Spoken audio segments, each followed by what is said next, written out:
জ্ঞান ছাড়া ফতোয়া দিবেন না। কথা বোঝা গেছে? জ্ঞান নাই, ফতোয়া দিবেন না। যে আমি তো শিখছি, মাদ্রাসায় ভর্তি হয়েছি, আচ্ছা আমাকে তো মানুষ আলেম হিসেবে জানে, আজকে জিজ্ঞেস করলো একটা ফতোয়া, আমি যদি বলি জানি না, তাহলে আমার মান সম্মান টেকে, মেরে দিয়ে একটা মেরে দিলেন, দিলে কি হবে? গুনাহ আপনার হবে। আল্লাহ রাসূল বলেছেন, মান উফতিয়া বিগাইরি ইলমিন কানা ইসমুহু আলা মান আফতাহু।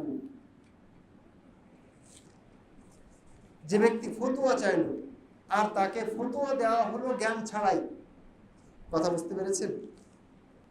তো জ্ঞান ছাড়াই ফতোয়া দেওয়া হলো, আল্লাহ রাসূল বলেন কানা ইসমুহু আলা মান আফতাহু। তাহলে ওই যে ভুল আমল করছে না, ওই লোকটা আপনার ফতোয়া পেয়ে গুনাহগার হবে না আপনার। এটা আল্লাহ রাসূলের ফায়সালা। সুতরাং যাদের জ্ঞান নেই যে বিষয়ে, সে বিষয়ে জিজ্ঞাসিত হলে বলবেন যে জানি না, অন্যকে জিজ্ঞেস করো, লা আদরি আল্লাহু আ'লাম, আমি জানি না, এটা আল্লাহই ভালো জানে। কথা বুঝতে পেরেছেন? একজন বড় আলেম, সৌদি আরবের সুনামধন্য আলেম, নাম হলো আব্দুর রাজ্জাক ইবনু আব্দুল মুহসিন আল আব্বাদ আল বদর, মদিনা ইসলামী বিশ্ববিদ্যালয়ের একজন প্রফেসর এবং ওই দেশের অনেক বিখ্যাত আলেম। ওই দেশ শুধু না, সারা বিশ্বের একজন বিখ্যাত আলেম।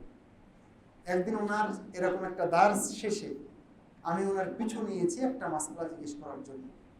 মাসআলাটা ছিল যাকাত সম্পর্কে। তো আমি ওনার নাগাল পেয়েছি মসজিদে নববীর আন্ডারগ্রাউন্ডে গিয়ে, ওই যে বৈদ্যুতিক সিঁড়ি দিয়ে নেমে গেছি, তখন নাগাল পেয়েছি গাড়িতে ওঠার ঠিক আগে। তখন আমি বললাম যে শেখ, এই মাসআলাটা কি হবে? তখন উনি বললেন যে ইসআল গায়রি, মানে এই প্রশ্নটা তুমি আমাকে না করে আরেকজনকে জিজ্ঞেস করো। আমি সাথে সাথে ফিরে আসলাম। এটা হবে একজন আলেমের বৈশিষ্ট্য, এটা হবে একজন জ্ঞান অন্বেষণকারীর বৈশিষ্ট্য। লা আদরি বলতে কোনো লজ্জা হওয়া উচিত না, বরং আপনি আপনার ছাত্রদেরকে সেভাবে গড়ে তুলবেন, ওরাও যেন কোনোভাবে অহংকারে লিপ্ত না হয়ে যায়, না জানলে বলবে জানি না। এটাই হলো প্রকৃত জ্ঞানের পরিচয়। অথচ আজকে দাওরা হাদিস শেষ করছে কি করেনি, গ্রামের মসজিদে ইমামতি করে, কোনো উত্তর, কোনো প্রশ্ন তার কাছ থেকে ফেরত দেয় না।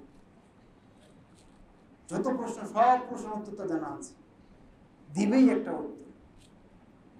কোনোদিন আপনি শুনবেন না যেটা আমি জানি না, ইল্লা মান রাহিমা রাব্বুক।